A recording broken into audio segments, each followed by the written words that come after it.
big problem with D2C today is everyone talks about performance marketing. Everyone is talking about getting that ROAS right on Meta or getting your ads, your ROAS right on Google. No one is talking about building a brand. By the end of the day, platforms come and go. But if you are building a brand, platforms can come and go every single day. It won't make a difference because then people buy into your brand. Brands don't know the numbers. I'm talking about brands that are spending 200K per month on Meta ads, 400K per month on Meta ads, and it's disastrous that they don't know their basic numbers. Your cost per acquisition, your MER, your LTV, these average order values. These are numbers that you should know on the tips of your fingers, whether you're profitable or you're just another revenue generating machine. What is your new customer revenue? Where are you breaking even? What does profit mean to you? And all those things. Don't scale your ad spend without knowing your numbers. You need to make sure where are you investing every penny for your business. Help a lot of brands, slash their CAC and increase profit with whitelisting and influencer-led ads. Where do you think UGC outperforms traditional ad creatives, if it does? And where do you think brands are getting it wrong? Where a brand's getting UGC all wrong is scripted scripts. I hate them. You're not letting the UGC do their own work. Their authenticity. UGC is all about authentic content, which is coming from someone's experience. Just one or two creators and it's, oh, they didn't get any sales, or it didn't result into sales. No, you might be looking at all the wrong metrics. Every week I'm sitting down with experts from all corners of marketing to just uncover how the smartest brands are using UGC to push the limits. And, UGC is everywhere now, but the truth is most brands still don't know how to get it right. There's a lot of noise, a lot of myths, and not enough clarity. Hi, Veena. It's great to have you here. Hi, Veena. It's great to have you here. Hi, Joanna. Thank you so very much for having me here. I've been looking forward to this conversation all day. Every week I'm sitting down with experts from all corners of marketing, performance, social media, brand strategy, to just uncover how the smartest brands are using UGC to push the limits. And, UGC is everywhere now, but the truth is most brands still don't know how to get it right. There's a lot of noise, a lot of myths, and not enough clarity. And obviously you've worked with brands like Coca-Cola, so I know you've probably seen what works well and what moves the needle. So I'm really looking forward to dive into that. But before we dive into all the strategies and all the good stuff, I'd love to hear a bit more about your journey. What got you hooked into e-commerce growth, and what was the turning point for you to build your own agency, Digital Street Australia, into what it is today? Yeah, so thank you, Joanna, first of all, for having me on the podcast. Very excited to share all things UGC with you today. Joanna, I've always worked in advertising. I've worked with agencies like Leo Burnett, McCann.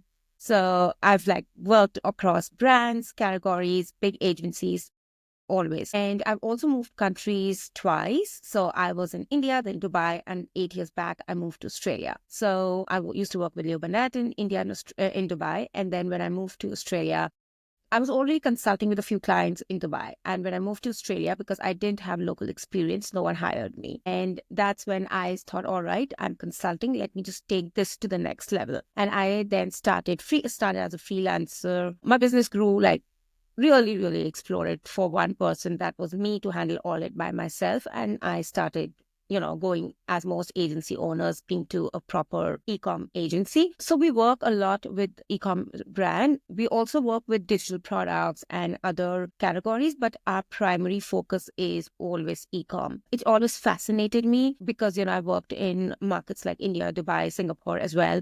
So I know exactly how e-com works in those countries. And when I moved to Australia, it wasn't really 8 years back where it's today. And I saw a huge opportunity, to be very honest. And it's something which is always, numbers have always kind of fascinated me. And that's the reason why I decided to continue with e-com even after 8 years, and seeing ups and downs with iOS, with TikTok coming, going, everything happening. So yeah, it's been quite a journey, in fact. I think it takes a lot of courage to start your own business. So yeah, it's really good to hear about the different paths of the founders. And speaking of, obviously you've turned Digital Street into a go-to for DTC brands and e-commerce. What's one lesson from your journey that's completely changed how you think about e-commerce growth? One lesson, if you had to pick out of I'm sure a lot of lessons that you've learned along the way. So as I said earlier, I worked with brands like the Coca-Cola company, from the Coca-Cola company, Hewlett Packard, LG Electronics. So what do all these brands have in common? They are brands, they just not about performance. And that's a big problem with D2C today is everyone talks about performance marketing. Everyone is talking about getting that ROAS right on Meta or getting your ads, your ROAS right on Google. No one is talking about building a brand. By the end of the day, platforms come and go. We saw with TikTok, it was down in the US for a few hours, and everyone. But if you are building a brand, platforms can come and go every single day. It won't make a difference because then people buy into your brand. And I think that's the biggest issue with D2C brands today is that they're not focusing on building a brand. No one talks about brand performance marketing. Everyone is only talking about the performance part in marketing and not the brand part.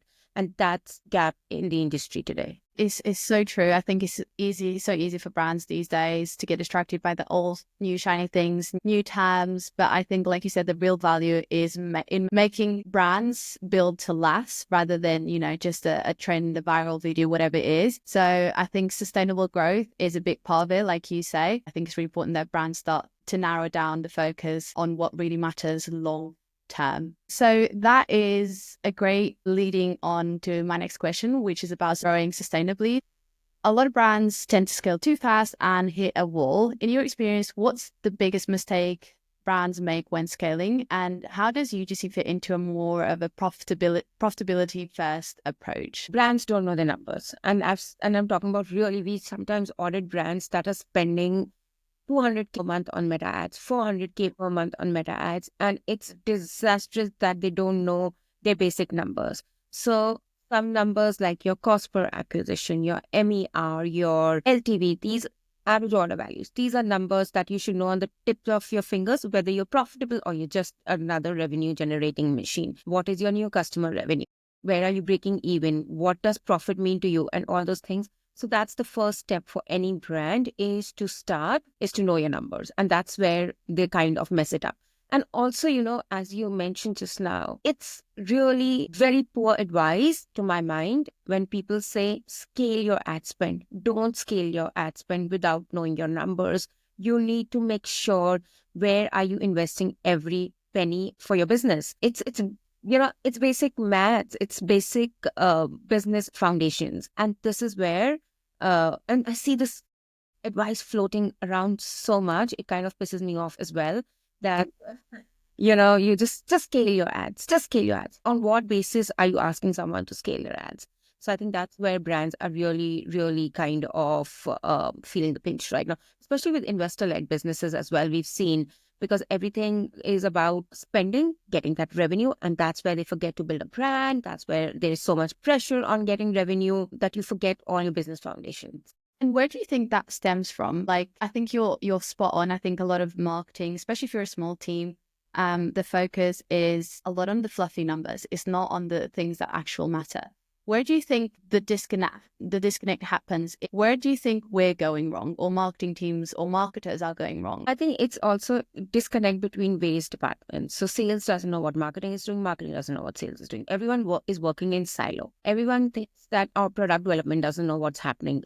So everyone needs to work together as a team, right? And it's like people's egos come into business, especially businesses that have, that, or even the founder-led businesses primarily, where they think they've done very well and suddenly they decide someday, all right, let's scale. Let's get 200 other products into test out 200 products. All those strategies, they just because someone decides, I want to do it. Great, you want to do it, but do your market research. So again, going back to business foundations, whether it's you have to research product, whether there has to be alignment between all your teams.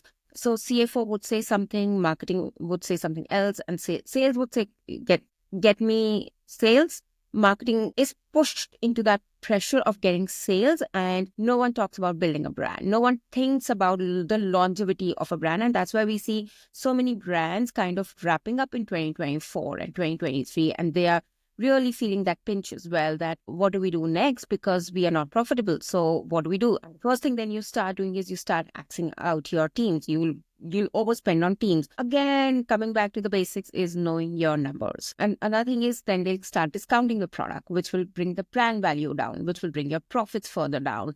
And it's such a catch-22 situation then that you don't know what's happening, and you just kind of get into that circle. Quick fixes is it's a lot of focus on the quick results, get me those results fast, and it's just going to turn into something a lot bigger rather than focusing on the actual problem baseline. They don't have the patience to wait to build a brand, which is so important, but so neglected. The thing is, it's not easy to build a brand. You don't build a brand overnight. And a logo and a good website is not building a brand. Your brand guidelines and your brand colors are not building a brand.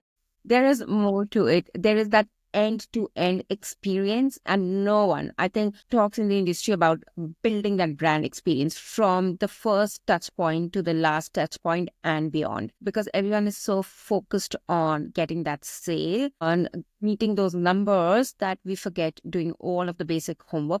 And also for a small business owner, it's a challenge. They're not the Coca-Colas of the world. They're not the Hewlett Packards of the world where they have tons of funds to or marketing budgets to build that brand. But it's those small interactions that can also make a huge difference. I think that's what we need. That's what the industry needs. That's what a business owner needs to think is, how can we really, really help build that brand? It's about, seeing a brand name and knowing exactly what makes you feel. I know Gymshark, I feel empowered because they build gym clothes that make you feel powerful when you go to the gym. It comes down to knowing your audience, what they like, what makes them tick, what makes them go beyond for you as well. It's a two-way relationship. But you said at the beginning that you've helped a lot of brands, slash their CAC and increase profit with whitelisting and influencer-led ads. Where do you think UGC outperforms traditional ad creatives, if it does? And where do you think brands are getting it wrong? So UGC, again, when we are looking at performance marketing as well, we have to have a mix of creative. And UGC really helps in building that credibility, because it's, people buy from people. It might be a cliche, but it's so much true. When I see someone, and you don't have to spend I'm not asking you to get a Kylie Jenner as your influencer, right? I'm asking you to get a Kris Jenner or someone. I'm just saying is get regular people who are content creators who have a certain following.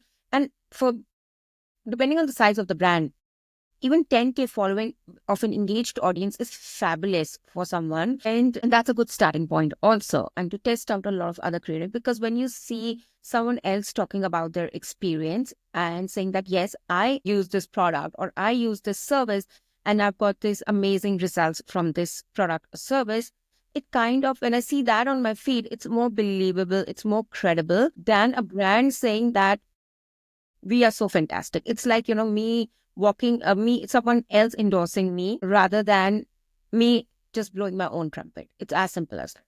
Yeah. So I think that's it. And to answer your question, where are brands getting UGC all wrong is the scripted scripts. I hate them.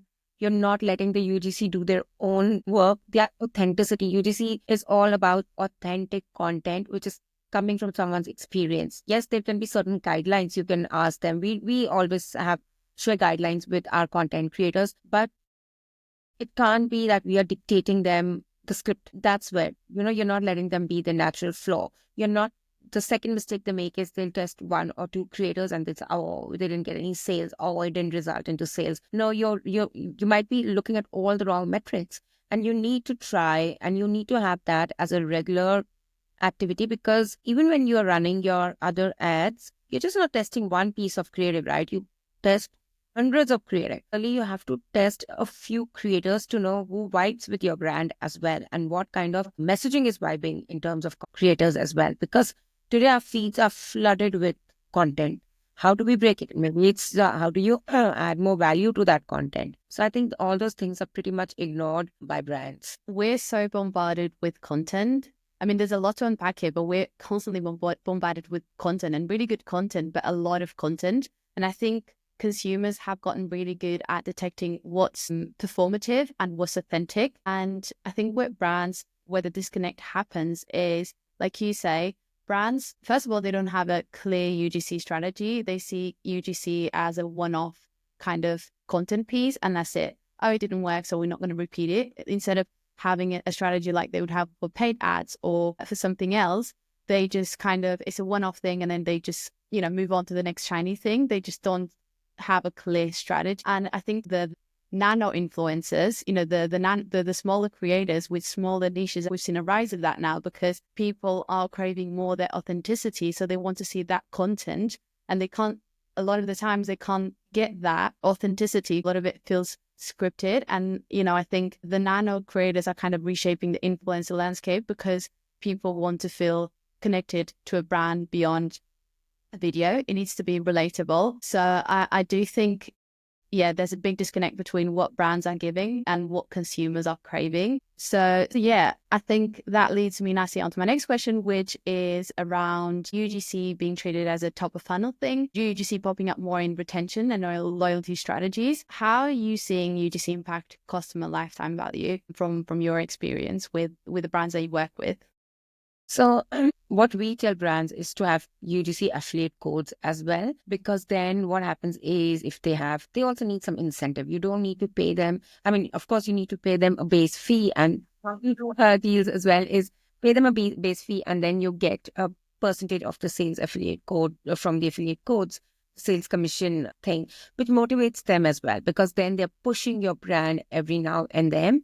And this is how you are actually getting lifetime value out of a UGC content creator. Because if I bought them from them once, and if they send me that reminder that, yes, you can buy from me again, that's how you are basically trying to get that LTV from them.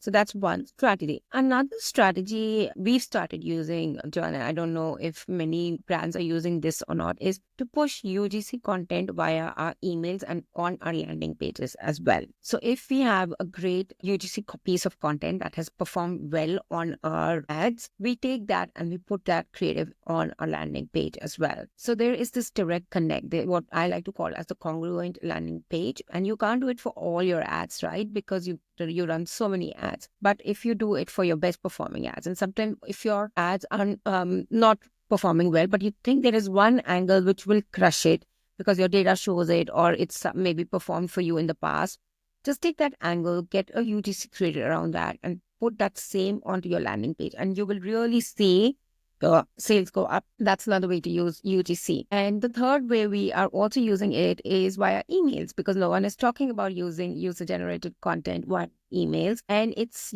sending that content via video and the content creator talking about their great experience with the product. So it's more retention, it's more bottom of funnel, obviously. And again, it answers your question about LTV, because again, if I kind of tell my people that, yes, my audience says that this product is what I'm trying out and it's given me these results, and I reinstate it across platforms, it has a bigger impact. That's what brands and marketers need to understand, is that UGC isn't just about getting people in the door, but also it keeps them around. And that's what we're trying to do. We're trying to empower brands to tap onto that UGC completely unfiltered, to then utilize it at different touch points of the customer, because the customer funnel is messy. People don't just land on your website. They check everything. LinkedIn, Google, messy. Yeah, everything. That's the best part right now. People even ask ChatGPT and maybe DeepSeek now about a brand. Yeah, so of course, and if there are ways to show up on these platforms as well, on OpenAI for your brand as well, and that's the next level of reviews for people.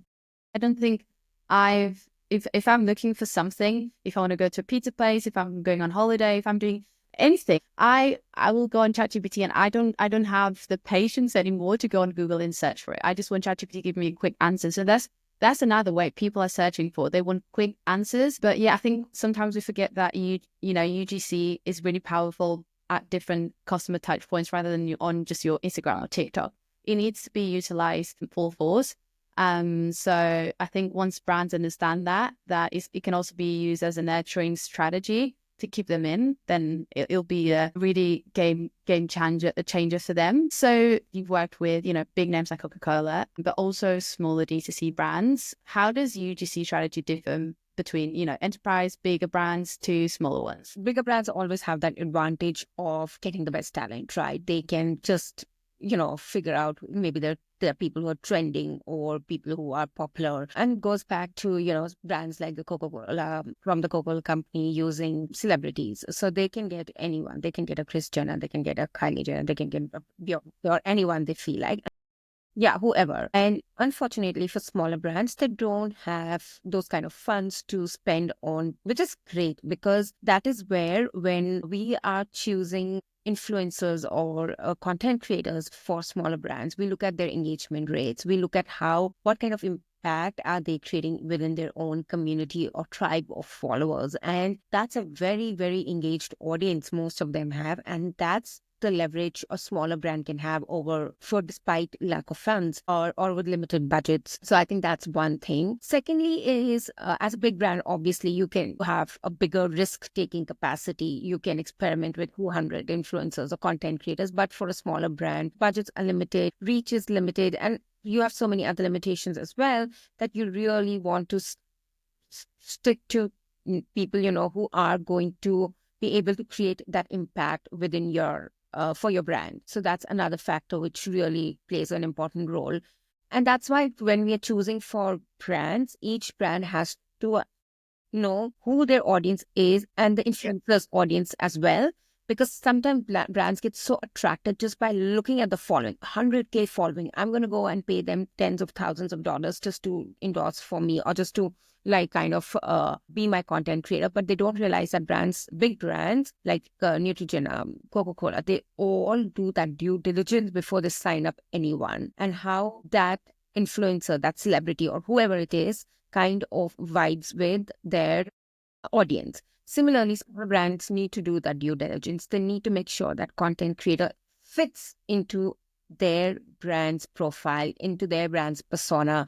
Their audiences are someone who this brand wants to attract. And these are some things brands typically ignore. They just like launch a UGC campaign. No, just don't launch. And that's why they don't end up seeing results as well. So yeah, these are some factors they really need to consider.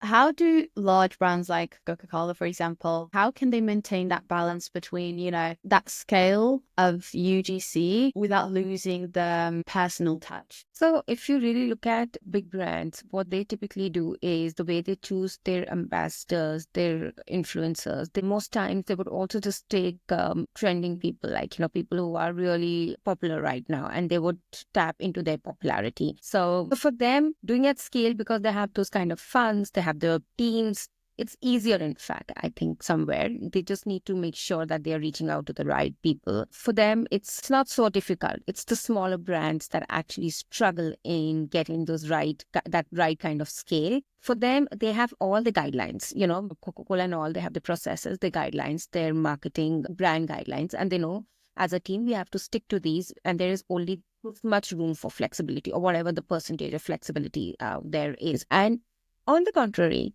small brands are still evolving and they should be taking that risk because, in my mind, Coca-Cola has a certain imagery as an audience because I've been fed that imagery for years. But if I'm a smaller brand, and that's trust me, a blessing in disguise, is because I still have that flexibility to move around things a lot more. Maybe if Coca-Cola can do 1%, a small brand can do it to up to 50, 100% even, depending on the size of the brand, because I'm still in that testing frame. I can still try and test, and my smaller audience might vet my idea and might say, no, it's not working out for me. So it's really, really that experimentation a smaller brand can do, I think, faster as well, because they don't have so many processes. They can just take that decision and say, all right, let's try it out today. Let's figure it out and see how our audience responds to this. It's just, and also I think it's the mindset of a small business or a small D2C brand owner or the CMO, that what do I really want to do with this piece of content and how will it impact us? If it has a negative repercussion, then what should I be doing? Yeah. And I think it kind of forces you to be more creative because you need to, differentiate yourself from any other brand. So looking into the future, if you had to bet on one shift happening in UGC for 2025, what would it be? I think a lot of UGC, there's a lot of talk about everyone talking about AI UGC content creators. Now, UGC has typically been authentic. And I'm seeing so many content creators created as well who have a huge following also, which kind of is alarming as well. And that's a huge shift that's happening within the industry. And there's this huge debate happening about that UGC is all about authenticity and how can an AI content creator be authentic. Now, I have a very different take on all of this. UGC is 100% all about authenticity. I'm not denying that. Having said that, if we look at platforms today, they are looking at a mix of content. And if we scroll past our reels nowadays with some AI UGC content creators, it's difficult to really figure out whether they are real or they are AI generated. So brands should definitely test them as a one off or two ads in their ads mix, but they should write, somewhere that this is an AI generated content creator. And what do you think of it? So you can flip the situation by asking your audience, what do you think of this? Which will spark more conversations around it, because everywhere, I think globally, rules and regulations around AI UGC content creator are so vague right now. They are no one has like really got down to writing them and figuring out what is happening. So that's one trend to watch out for. We've started testing that out in my agency as well to see what kind of results it's generating. But that's a very, very small part of our UGC mix. It's just like, if you're producing 10 pieces of UGC for a client, for a brand, we'll do one piece there just to figure out what's happening and what really clicks. But that's one trend to look out for. And on the contrary, you should also look out for more authentic content, because as time goes, it's a very weird situation to be in. People will crave for more authenticity. And so it's again, I would say you need to watch out for that as well. So whoever is more authentic, scripted scripts, unscripted scripts kind of a thing, more genuine, where just bring back the UGC as it was 5 years back and not what it is today. Especially with AI today, people are on the lookout for what's real and what's not. So people are very like conscious and aware of, is this real? Is this not? Like, I get my mom messaging me all the time, like, I saw this video on Instagram. Is this real? Is this not? So I think there's like that consciousness level at the moment. The content that you're consuming might not be real. Like people will be looking out more for the authenticity in content and in their creators. That takes me to the end. We've had really good conversation around like, building a sustainable brand, UGC AI, how it's going to play out in the future for anyone listening. If you're an e-commerce store looking to scale your digital presence, Digital Street is the agency you want on your side. And if you want to scale your UGC strategy, we've got all the tools to help you do that. So I really appreciate you coming on. It was really, really lovely to get to know you. I think people need to do this more often, get two minds together and just talk about marketing. And I really enjoyed chatting with you. And yes, we should have these things more often, because our industry is going through such a big shift right now, and things are changing overnight, especially with AI coming in. We need more marketers to get together and just have these free-flowing chats.